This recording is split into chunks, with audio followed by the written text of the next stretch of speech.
اعوذ باللہ من الشیطان الرجیم بسم اللہ الرحمن الرحیم یا ایھا الذین آمنوا لا یبلونکم اللہ بشیء من الصید تنالہ ایدیکم ورماحکم لیعلم اللہ من یخافہ بالغیب فمن اعتدی بعد ذلک فلہ عذاب علیم۔ کہ گزشتہ آیات میں اللہ تبارک و تعالیٰ نے فرمایا تھا کہ یعنی وہ چیزیں جو پاکیزہ ہوں ان کو اپنے اوپر حرام مت کرو بغیر کسی وجہ سے، ٹھیک ہے۔ اب یہاں پر چند وہ چیزیں جو حلال ہوں ان کی حرمت بیان کی جا رہی ہے، لیکن ایک خاص صورت کے اندر، ٹھیک ہے۔ وہ خاص صورت کون سی ہے؟ حالت احرام۔ اب اللہ تبارک و تعالیٰ فرماتے ہیں یا ایھا الذین آمنوا، اے وہ لوگوں جو ایمان لے کر آئے، لَيَبْلُوَنَّكُمُ اللَّهُ بِشَيْءٍ مِّنَ الصَّيْدِ، یعنی اللہ تبارک و تعالیٰ شکار میں سے کچھ کے ساتھ تمہارا امتحان کریں گے، ٹھیک ہے۔ یعنی حالت احرام جو ہے، ایک تو وہ اللہ تعالیٰ کے قرب کی حالت، ٹھیک ہے، یعنی اللہ تعالیٰ اس حالت میں اپنے بندے کو ہر طرح سے امتحان کریں گے۔ تنالہ ایدیکم ورماحکم، جن کو پہنچتے ہیں، یعنی اس شکار کو پہنچتے ہیں تمہارے ہاتھ اور نیزے، لیعلم اللہ من یخافہ بالغیب، تاکہ اللہ تبارک و تعالی جان لے کہ کون اللہ تعالیٰ سے ڈرتے ہیں بن دیکھے، یعنی اللہ تعالیٰ سے ڈرنے کی سے مراد اللہ تعالیٰ کے عذاب سے ڈرتے ہیں، ٹھیک ہے۔ یعنی عذاب کو انہوں نے دیکھا نہیں ہے لیکن اس پر ایمان کی وجہ سے یہ اس سے ڈرتے ہیں، ٹھیک ہے۔ اب شکار عام طور پر ٹھیک ہے، یہاں شکار ان جانوروں کا جو کیا ہو حلال ہو، ٹھیک ہے، اور وہ جانور جو عام طور پر وحشی ہوتے ہیں، انسانوں کے درمیان نہیں رہتے، ان کے شکار کی بات ہو رہی ہے۔ فَمَنِ اعْتَدَىٰ بَعْدَ ذَلِكَ فَلَهُ عَذَابٌ عَلِيمٌ، تو اللہ تبارک و تعالیٰ فرماتے ہیں کہ جس نے اس کے بعد کیا کیا، حد سے تجاوز کیا، تو اس کے لیے دردناک عذاب ہو، ٹھیک ہے۔ اب یہ شکار یہ عام ہے، خواہ ایسے جانور کا ہو جو معقول اللحم ہو یا غیر معقول اللحم ہو، دونوں صورتوں میں وہ محرم کے اوپر وہ کیا ہے، حرام ہو، ٹھیک ہے۔ اور یہ وہ جانور ہیں جو وحشی اور عادتاً انسانوں کے پاس نہ رہتے ہوں، ٹھیک ہے۔ اور وہ جانور جو اہلی ہوتے ہیں، اہلی سے مطلب یہ ہے کہ انسانوں کے درمیان رہتے ہیں، مانوس ہوتے ہیں، تو وہ ان کا ذبح کرنا، ان کا شکار تو پھر بھی بنا ہی رہے گا، البتہ ان کا ذبح کرنا اور کھانا جو ہے نا وہ اس کے لیے درست، ٹھیک ہے، لیکن شکار یہ نہ کرے، ٹھیک ہے، جیسے گائے اونٹ وغیرہ۔ البتہ وہ جانور جن کا شکار منع ہے ان کا ذبح کرنا بھی منع ہو، ٹھیک ہے۔ اسی طرح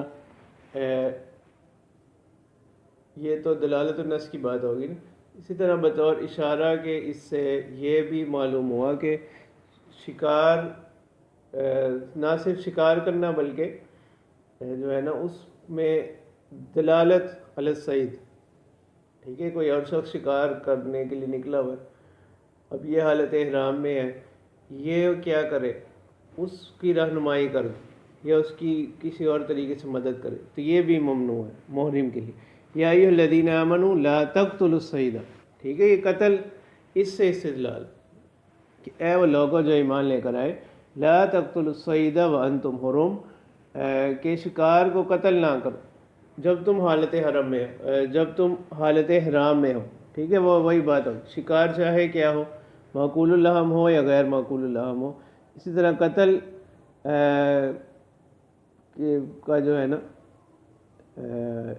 جیسے قتل منع ہے، اگر یہ خود اس کو ذبح کرے تو یہ بھی قتل پر دلالت کرتے ہوئے یہ بھی اسی سے اس کی حرمت بھی یہیں سے ہوگی۔ فَمَنْ قَتَلَهُ مِنْكُمْ مُتَعَمِّدًا، اور جس نے اس شکار کو قتل کیا تم میں سے جان بوجھ کر، قصداً، فَجَزَاءٌ مِثْلُ مَا قَتَلَ مِنَ النَّعَمِ، تو اس کا جو بدلہ ہوگا، اس کی جزا کیا ہے، مثل ما قتل من النعم، اسی کے مثل جو اس نے قتل کیا کس میں سے، جان مویشیوں میں سے، جو جانور اس نے قتل کیا اس کا کیا ہوگا، مثل اس کو جو ہے نا وہ دینا پڑے گا۔ یحکم بہ ذوی عدل منکم، ہاں وہ اس کا فیصلہ کون کرے گا، ٹھیک ہے، اس کا مثل کیا ہوگا، اس کا فیصلہ کون کرے گا، ٹھیک ہے۔ اب مثل میں بھی دو صورتیں ہیں، تو بین ہی اسی کے جیسا کوئی جانور لے لے یا اس کی قیمت دے دے، یہ اس کو وہ ہوگا۔ اور یحکم بہ ذوی عدل منکم، اس کا فیصلہ کریں گے تم میں سے دو عادل لوگ، ٹھیک ہے، یعنی جس جگہ واقعہ ہوا اس جگہ کے لوگ ہوں، یا اگر وہ کوئی دیہات ہے تو اس کے قریبی جو بستی ہے وہاں کے جو دو لوگ ہوں وہ اس کی طرف کیا کریں گے، فیصلہ کریں گے۔ ہدیم بالغ الکعبۃ، اب یہ جو اس نے جزا دینی ہے اس کو کیا کرنا ہے، اب اس کو تین اختیار ہے اس کے اندر، جزا کے اندر، تو کیا ہوگا، ہدیم بالغ الکعبۃ، یعنی ایک جانور کا پہنچانا ہے، ایک نظر، ہدی قربانی کا جانور بطور نظر کے، بالغ الکعبۃ، شرط یہ ہے کہ وہ کہاں پہنچ جائے، حدود حرم میں اس کو پہنچایا جائے، ٹھیک ہے۔ پھر وہاں اس کو ذبح کر کے جو ہے نا اس کا جو گوشت وغیرہ ہوگا وہ فقراء کے درمیان اس کو کیا کر دے، تقسیم کر دے۔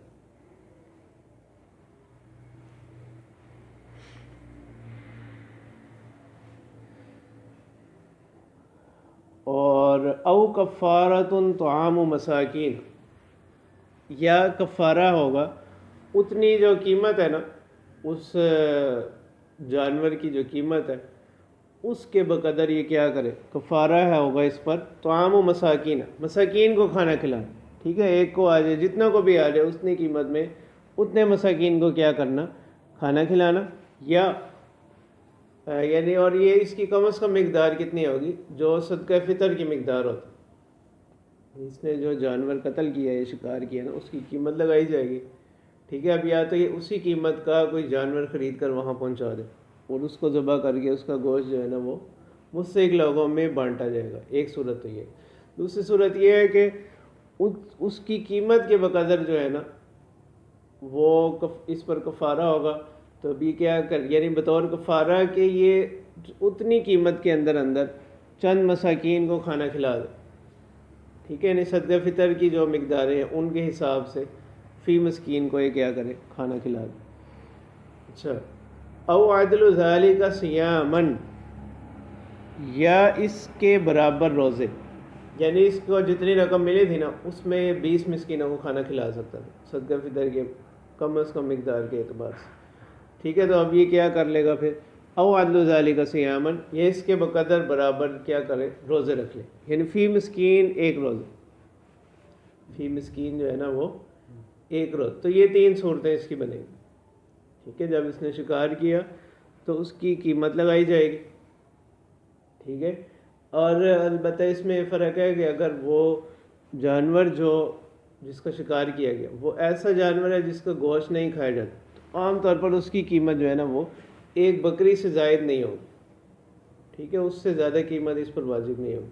ہاں اگر وہ معقول اللحم میں سے ہے پھر اس کے مثل، یعنی اس کی جنس کے جو اور دوسرا جانور ہے اس کی قیمت جو ہے نا وہ اس پر آ جائے گی۔ اور لیذوق وبال امری، تاکہ چکھ لے اپنے کیے کے سزا کو، اپنے کیے کی شامت کو، عفا اللہ عما سلف، یعنی اب آئندہ کے لیے حکم ہے، اور جو کچھ اللہ تعالیٰ فرماتے ہیں عفا اللہ عما سلف، یعنی اللہ تعالیٰ نے کیا کر دیا،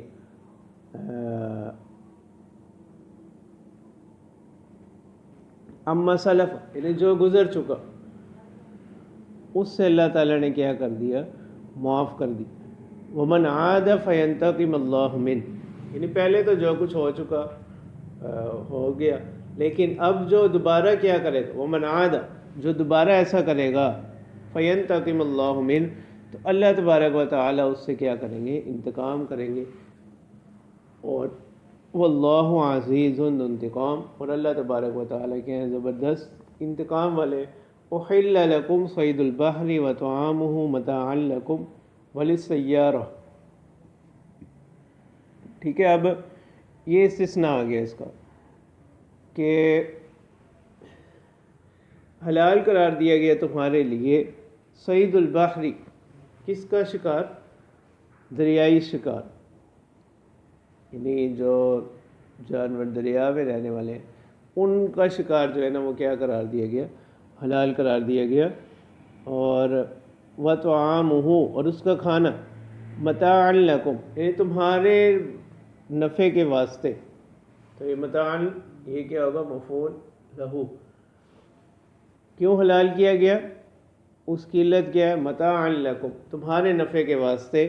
وللسیارہ، اور کس کے لیے؟ مسافروں کے لیے. سیارہ قافلے والے، چلنے والے مسافر. وحرم علیکم صید البر ما دمتم حرما، اور اللہ تبارک و تعالیٰ فرما رہے ہیں کہ اور حرام قرار دیا گیا تم پر خشکی کا شکار ما دمتم حرما، جب تک کہ تم کس میں ہو؟ حالت احرام میں ہو.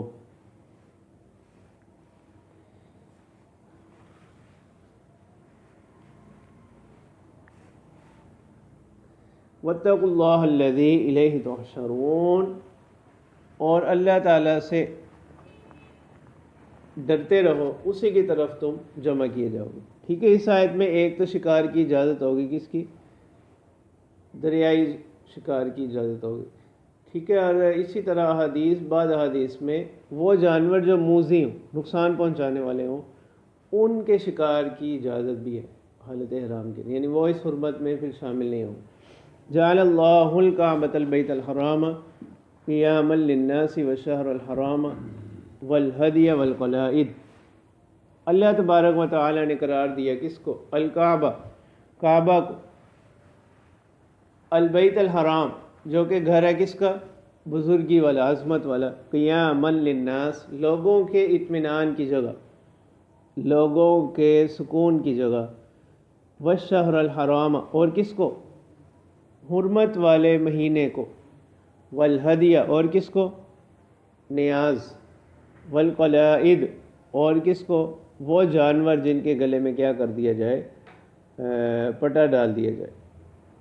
ٹھیک ہے، تو یہ اس کی دو صورتیں عام طور پر ذکر کی گئیں، لیکن زیادہ مشہور یہ ہے کہ یہ جانور کے لیے، کہ جو ہدی کے قربانی کے جانور ہوتے ہیں وہ ان کے گلے میں عام طور پر جو ہے نا وہ کوئی چیز ایسی لٹکا رہتے تھے بطور علامت، تو اب اس کو کوئی نقصان نہیں پہنچاتے.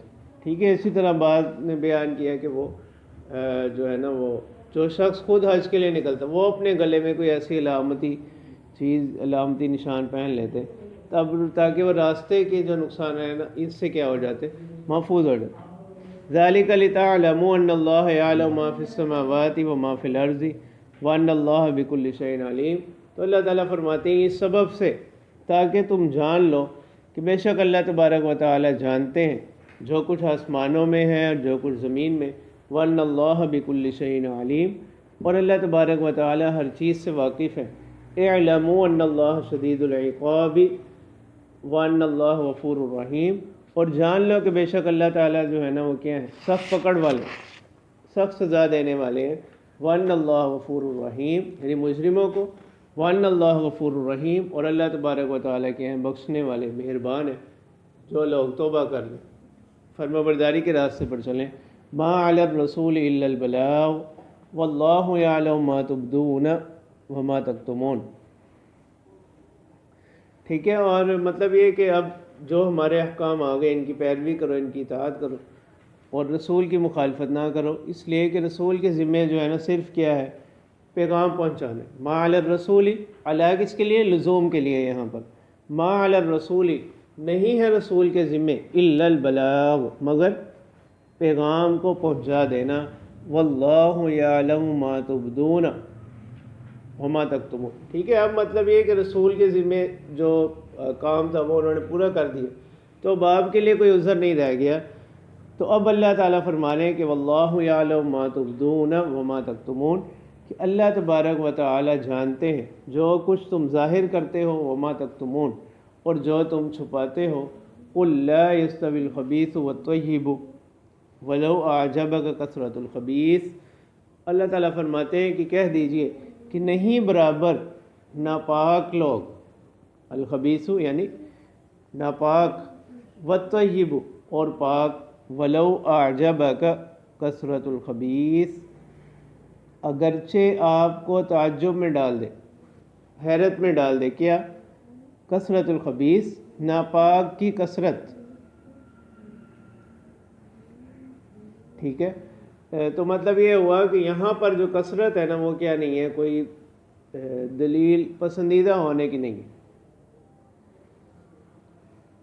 ٹھیک ہے؟ تو یہاں مدار کس پر ہے؟ کثرت پر مدار نہیں ہے، بلکہ اللہ تعالیٰ کے حکم پر مدار ہے۔ تو اللہ تعالیٰ نے جس چیز کو پاک قرار دیا اس کو پاک جانو، جس کو اللہ تعالیٰ نے خبیث قرار دیا، ناپاک قرار دیا، اس کو ناپاک جانو۔ کسی کی کثرت سے کیا نہ ہو تعجب، کوئی وہ کثرت تمہیں تعجب میں نہ ڈالے، بلکہ یہ بھی جو مکلف ہے اس کی ایک طرح سے کہ آزمائش۔ فاتقوا اللہ یا اولی الالباب لعلکم تفلحون۔ تو اللہ تعالیٰ فرماتے ہیں کہ اے عقل والو، اللہ تعالیٰ سے ڈرتے رہو، لعلکم تفلحون، تاکہ تم کامیاب ہو۔